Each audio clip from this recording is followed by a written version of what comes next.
Good evening, ladies and gentlemen, and welcome to Bahrain Now. With me, your host, Bara Abdulla. We've got a great show coming up featuring great local talents, initiatives, and happenings from around the kingdom. So stay tuned. We'll be right back.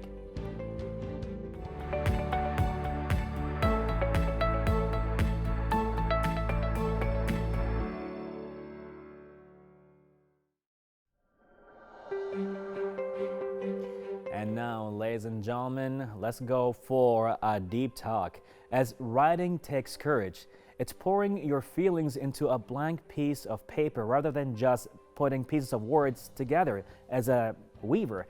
And our next upcoming guest is Ibrahim al-Shahouri, a writer himself, as he joins us to share his own wisdom, knowledge, and details on his upcoming books.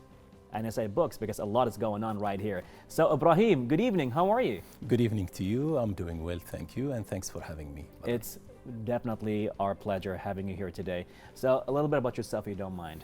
So by profession, I'm a mechanical engineer. Mechanical engineer. Currently the regional head of property for Standard Charter, running Middle East in terms of property. So that's everything that has to do with leases management, facilities management, and you know, the sort of. Wow. Beside that, I'm myself a part-time writer. Okay. So I compose poetry, I write short stories, I develop content. The latest edition for Tom Keen had a pleasure to work on developing content for Amazing. that edition, and done a bit of creative copywriting, as they call it, in which they get you the idea and you try to cast words, you know, in a creative way that matches that idea in marketing and advertisement area. Wow, a lot is definitely going on in your life. I'm a beginner within that area. All right. Because we are all learning and enjoying it. But yes, it's a passion, a true passion. So you have a beautiful background in different fields, technical and non-technical at the same time. But tell us about you being a writer. What's been going on? When did you start? Yeah, it's hard to define that sparking moment in which you fall in deep love with something. Okay. And writing is a sort of a love relation. We have this very attractive language that's called the Arabic language. Yes. Very heavy literature. You can lose yourself, you know, for hours reading poetry, short stories, fictions, and all of those fabulous works. My memory goes back to my elementary school, in which my teacher started reciting basic and simple poetries to me, and then asked me to repeat them. And I think that's how I fell in love with it. And then at high school, I had another fabulous teacher who pushed me to compose poetry. And thanks to him, I managed to get the first place amongst all the high schools in Bahrain. Amazing. In 1997, 99, if I'm not mistaken. Then in the university, I managed to get the second place in composing poetry, participated in a few competitions in writing stories, won the third place for Al Arabi magazine. That was for the entire Middle East. So I had some good moments, but I think most importantly is it's something I enjoy doing. So I enjoy reading and I enjoy writing. It seems you definitely have this pleasure and you indulge yourself in the immersion of the Arabic language itself, as you just find it very beautiful. And like you said yourself, so rich in literature and history, and just the beauty of the language itself brings you all in awe at some point. And it's like that's it, you delve into it so deep that you forget about the senses that you have altogether due to the beauty of the language. Yeah, and I think Arabic language is a proof of Einstein theory. That time is relative. Interesting. Because the time you start reading it, you just realize that time, you know, just stops. And then you're there in that moment of silence in front of this beautiful creature that has its unique attractiveness. You can easily be a captive of, you know, in front of such a fabulous language. Right. And we have some fabulous writers throughout history who will make sure that once you read to them, you realize how great this language is.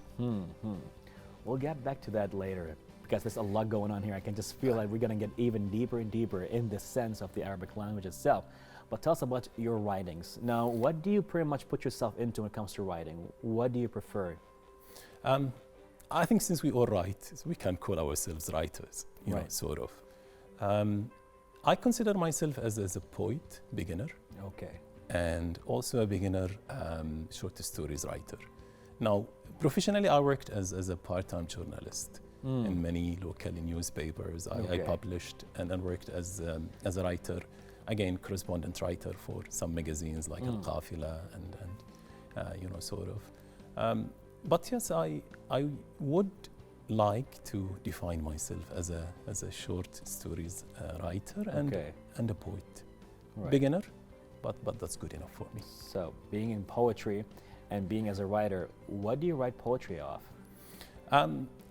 Everything.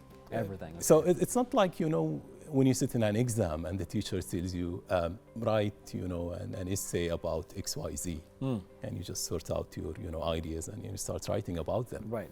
And it's not about content development, in which, you know, the editor team will tell you, we need to write about 1, 2, 3 and cover this. You sit there, you write, you just pour yourself on that piece of paper, as you said. Yes. Nowadays, people even use laptops. So, yeah. And whatever those words will come in, electronic or physical, it's a moment of reflection. You open that window with no idea about what's going to come out of it. Okay. Be it love, be it any deep feelings or emotions that you are going through at that right moment. Right. Even though it's important to notice that writers are not obliged to answer for their works. So if I write a poetry or a short story, it doesn't give the right for anyone to come and say, because you wrote this in your poetry or you wrote this in your short story, then this is what you believe in, or this is what you know, going through.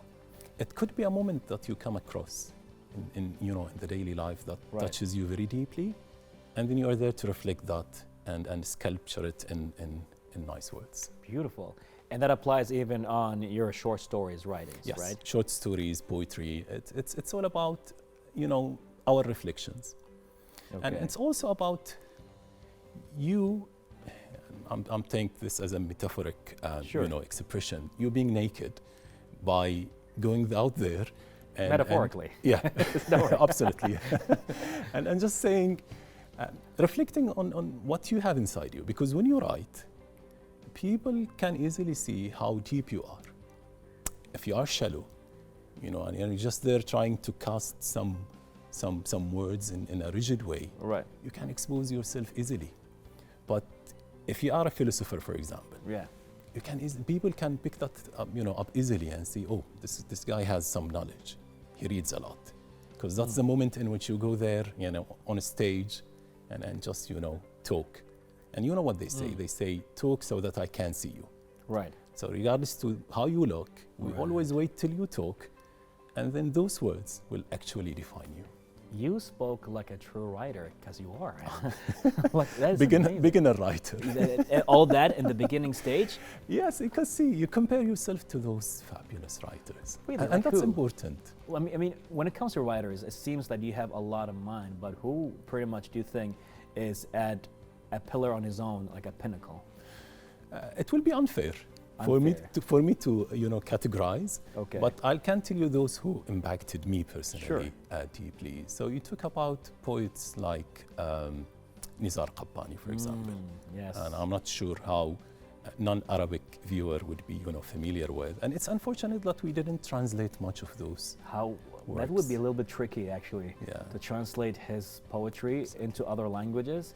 Because what they say is you translate a meaning. So you read the poetry. Right. And one meaning will, you know, come to your mind. Sure. And as a translator, you are translating that single meaning to the other language. But when you read it in its own mother tongue, of course, that's where infinite meanings will jump out of the text. And that's where you enjoy it. You're absolutely right. I mean, the thing is with the Arabic language, as it's not only the meanings behind it, it's the rhythm that comes with it. the smoothness, the flow, and all of that together, which is something that people would spend years and years and years just developing. And for people, even as consumers, as of that beauty itself, it will take me even time to understand and just to understand its beauty. But it's a lifetime of just beautiful experiences all piled up to a point when people just read it and like, this is just a different level of beauty altogether. And it's just glamorous. So it was so interesting for you to actually see that and actually indulge yourself. So the question would be is that now the significance of the language itself, it seems that you're putting a lot of effort in your writings. Yeah. And how important it is to focus on our native language, the Arabic language. What can you tell us about that? In terms of, it's a love relation, as I said. So then, if you like, sort of sport, you will show up to the gym every day without effort. You don't need to drag yourself into it. True. So once you taste the first, bit of the cake and you feel that it's so sweet, everything else follows. So you open fiction, you read the first 2 pages, and it's difficult for you to let go that book. Right. And the same with everything else. But it's a simple equation. You need to read 10 times the writing amount you're doing. Because it's important for that language to be fed with new words, with the new expressions, with the new feelings, with new structures, without you feeling it. It's like when you exercise more. Once you are, out there playing the actual game, that's where everything comes, like naturally. Right. And you don't sit there, in that moment trying to freeze the time and you say, okay, I'll do this, I'll do that. Everything will just flow naturally. Beautiful. So I hope I answered your question. No, you did, in a very, I would say, poetic way. Thank you. Like you were very expressive, very expressive. Thank now, you. Tell us about your future plans with your books. So I'm working on my short stories collection, and it's done, it's audited, and proof in terms of proofreading. Okay. Done a bit of design around it, and I'm currently working with a publisher to see how it will go. Okay. And it took me a while, I'll admit. It wasn't an easy decision, and it's also a note that I want to put out in public, that once you have your work done, it will never be perfect. So just deliver it the way it is, and it will take its own space, and work on the next. I think I spent too much time trying to work out how can I make it better. Well, pretty much you're taking your time. There's nothing wrong with that. Everything is at the right time. Will be just at the best place and the right moment for it, just to be out there for people. I mean, at this point, I guess I can't wait to get a hold of one of your books. With the pleasure, with the pleasure. You have my word that. Wow, it's on TV. Well, literally a word from a writer. You have a lot to give. Thank you so much. So, any last words to your viewers? Yeah. Especially the young generation. I think our Arabic language is fabulous.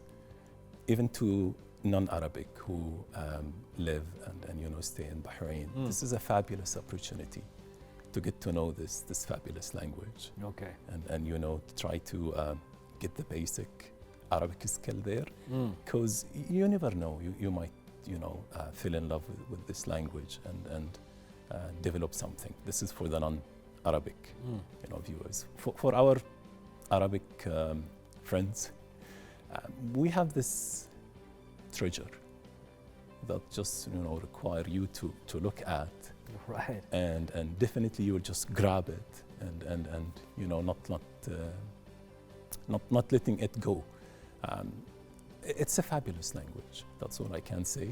Okay. And I'm sure once they start tasting it, they will see what I mean. Yeah, they get hooked pretty much. Absolutely, absolutely. Well, sir, thank you so much for being with us right here in this beautiful talk, and can't wait to get a hold of your book. Thank you so much for having me again, and it was a true pleasure.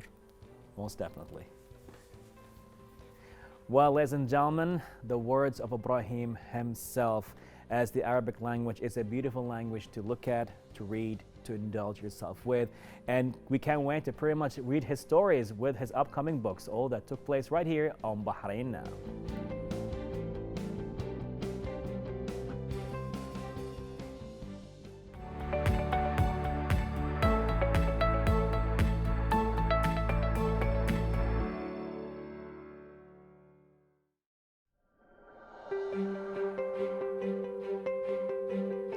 Well, ladies and gentlemen, you can stay stylish while still helping out the community. And that is what Inspirador.co stands for. We're joined by Isra Abu Ali as she shares the concept behind the clothing brand and what makes it so unique and special. Well, Isra, good evening. How are you? Good evening. Hi. It's really a pleasure having me here. Thank you so much. Oh, definitely. And it's pretty much very, I would say, unique and special from your side as well, and stylish, if I may say, to see more about Inspirador. So tell us more about it. So Inspirador, for me, is the first sustainable Bahraini brand that prioritizes being environmentally friendly by using or creating, designing, and selling the sustainable, breathable, recyclable, comfortable, and at the same time fashionable product. We launched our brand during the most challenging time, which is coronavirus time. So it was very challenging, but Inspirador, it's still keep finding the success through social media, and it's currently active through Instagram. Amazing, amazing. You got a lot going on right there. The concept itself is very interesting, sustainability and all of that. And that's what everybody is working on today, be sustainable with the eco-friendly system and all of that. Now, how did you get inspired by Inspirador's idea itself, the idea behind it? Yeah, so I had a vision for my life and what it would look like. So I always wanted to find a way to put my energy, my skills, my passion, my time into a project that it doesn't just provide me with the financial stability, but also makes me able to be part of changing the world to a better place. And that's by being eco-friendly, protecting the environment, and being able to positively impact people's lives. And the most important thing, proving that Bahrainis are really talented people and they can be a game changer. So I chose to create this brand to show people that Bahrainis can. And we used to this material, the recyclable and breathable material, to help the people to protect the environment. And also we had a vision to use our profits or part of our profit to donate and support both the talented Bahrainis and the people in need. Wow, wow, it's like, I love it how we have different dimensions to the project. It's not only being fashionable, it's supporting the community, it's sustainable, it's just like tapped on everything. It's too good to be true, to be honest with you. It's too good. Now, I love the word Inspirador. What does that mean? Inspirador is a Spanish word. Okay. And the idea behind it is the person who inspire other people to reach their goals and do the thing that they want to do, but they are scared to do it. So Inspirador will always support the people who they have talent and will let them at the end reach their goals for sure. Yeah. Wow, wow. Again, everything about your brand, just like I would say, it's vibrant with the ways if you want to support the community, whether it's the material, the brand itself, and all of that. Now, going to your brand and to everything we have here today, what inspires you for your designs and styles? For sure, according to my researches, I found that the millennials and Gen Z generations, they are more sensitive to the social issues like sustainability and charity. And at the same time, they are people who have a huge demand on activewear that has innovative design and functionality. So those people at the same time, they are gradually adopting fitness and activities of wellness. Right. And at the same time, they are interested in comfortable fashion clothing. So Inspirador decided to target those people who are with mid-range income and they are highly sensitive to the latest clothing trends. Wow. Yeah, and Inspirador designed their product to allow these people shop ethically and at the same time they look trendy. I love it how you pretty much tapped into every little detail. Yeah. Like, the thing is with Inspirador, it's not only just you going out there because you're passionate, but you literally did your marketing research. Yeah. You went into sustainability. It seems that you have a lot of backgrounds in different fields. Like, you are like one big, very talented, multi-talented person here. Thank you so Just much. amazing, from style to engineering. Because right now, the way you talk, like, there's a lot of things going on. There's a lot of science behind your Yeah. brand, which differentiates you a lot from other brands. Can you tell us a little bit how? I can say that easily Inspirador can be compared with the international and well-known brands because our products are high quality Right. and they are limited edition. Their price is below the brands in the market. And our brand uses ethical practices, inspirational concepts, meaningful products, and charitable initiative combined with the modern look and feel. So I think the whole idea is to be eco-friendly Right. and comfortable looking, Amazing. and try our best to support everyone. Which you are. I mean, again, your project is like something we can actually put as a case study right now in the marketing departments. Like, how can we come up with a product that can be sustainable, friendly, it helps people, it inspires people? Inspirador, let's go with that. It's amazing. Wow. And your customers, pretty much, you picked them, you understood them, you read about them, Yeah. and you took your time to understand what design will actually be attractive and the thoughts behind it. And like you said, now we're pretty much entering a world where sustainability is a very important Yeah, thing. of course. And pretty much taking care of the environment, making sure that we have enough resources that can be sustainable for future generations. So you thought of it all. That's Yeah. amazing. Now, I can only think of the future. What's the future for Inspirador? Inspirador goals, one of them at least, is to be international, to reach the Okay. global.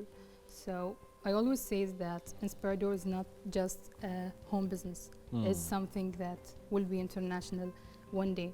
So to do so, we have a plan to scale up to around the world, and we want to first start with GCC countries. Okay. And there was a study said that GCC people, or let's say 80% of the people who answered the survey, they are willing to adopt a sustainable life cycles. Okay.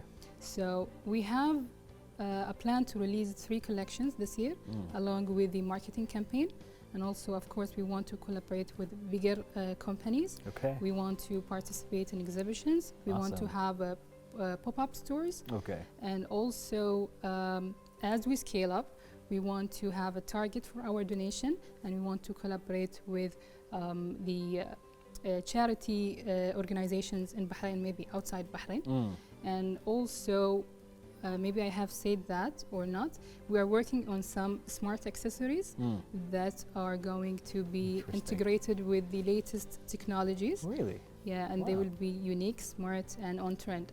And the last thing that I want to say, that we are very keen to collaborate with the known and unknown talented Bahraini people Okay. and showcase their talent through our brand and show them to the whole world and inspire others. So whoever want to collaborate with our brand, they can reach us through our Instagram or maybe WhatsApp or by email or any kind of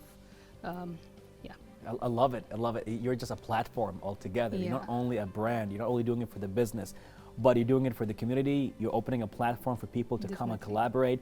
So I think we're pretty much lucky to actually get a hold of you today, and have this Yeah. interview, because tomorrow, which is not if, it's all about when right now, when you go international and like pretty much you're gonna go like a multi-billion US dollar business and gonna have branches all over the place. I'm like, yeah, I interviewed her.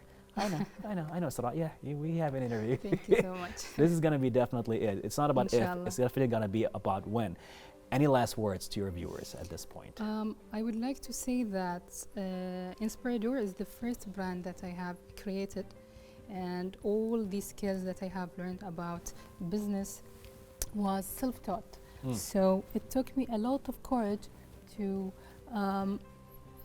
create a brand and share it publicly with strangers online. And especially it is launched in the most difficult time. Right. But the positive feedback and the good responses from all the customers, from the people who visited our account or they saw the product wearing it by someone else, it really made me feel truly empowered. So Inspirador will always need your support to reach their global and be international brand, and to reach the goal of protecting the planet and its people. So, and the last thing that I want to say for all the talented Bahrainis, stop stopping yourself. Okay. And yes. It doesn't matter as long as you, it doesn't matter that you go slowly as long as you do not stop. Right. And always remember that your only limit is you, and use your passion to make an impact. The future is really in your hand. Wow. Stop stopping yourself. Yeah. I mean, simply said, but is very powerful. Well, Isra, thank you so much for inspiring us with Inspirador and with yourself right here on Bahrain Now. And again, it's not about if, it's when. So thank you so much. It's been a great pleasure. Thank you so much. It was a pleasure for me too. Most definitely. Well, ladies and gentlemen, you heard yourself, Isra saying it with the beautiful quote, stop stopping yourself. And we're going to be inspiring people with Inspirador throughout the world with sustainability and fashion. All that took place right here on Bahrain Now.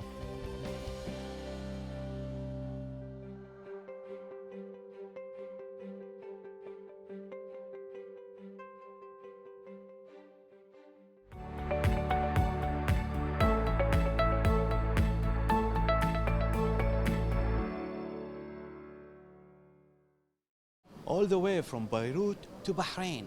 We're here tonight to witness opening of one of the finest Oriental restaurant here in Bahrain at the Avenues Mall, ImSharif. So let's check it out. Let's go.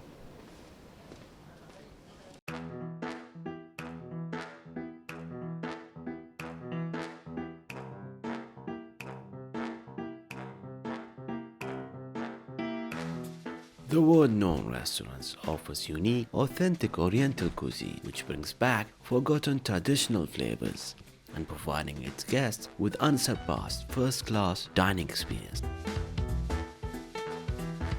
It is distinguished by its daily dish that promises to surprise clients' palate, its wide variety of food, its refined service, and its elegant decoration. ImSharif, before being a restaurant, is a person. Mirai Hayek, ImSharif, founded ImSharif 12 years ago. The whole idea behind the restaurant ImSharif was to take the Lebanese cuisine to another level, to offer a place like home where you can eat the same traditional Lebanese and Mediterranean cuisine in a cozy, in a homey environment, always striving to offer the best food quality, the best ingredient, the best service, and the best dining experience. You cannot be an ambassador of a Lebanese cuisine to the world without having a stop in Bahrain. So Bahrain is a priority for us because we share the same culture, we share the same language, we share the same beliefs and behavior, so it was obvious we come to Bahrain. We were extremely lucky to choose Bin Fakih Group. As you see, the place is amazing, the place is beautiful. It's definitely one of the most beautiful ImSharif we ever had.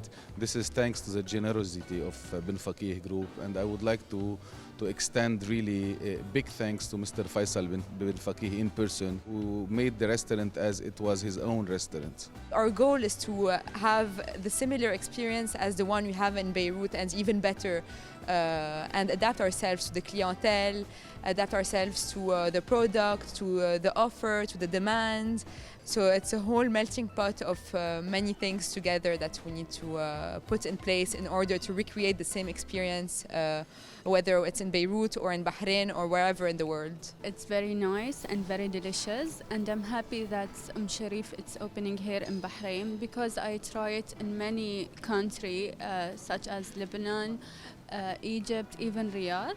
I recommend everyone to visit ImSharif because you will feel like you are in Beirut. It's very Lebanese restaurant and you have to try it.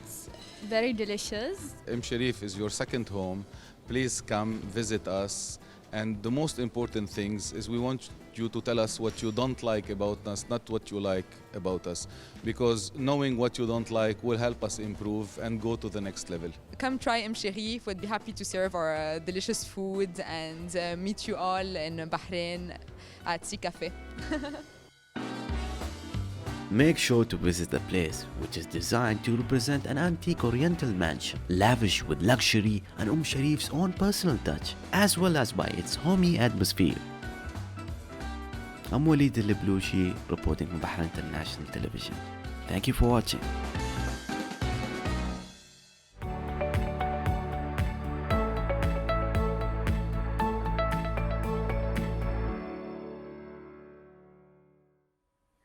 Well, everyone, I hope you all enjoyed that episode as much as I did.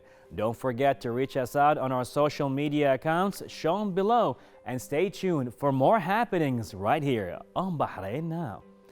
I'm Bara Abdullah. Till next time, Bahrain, goodbye and God bless.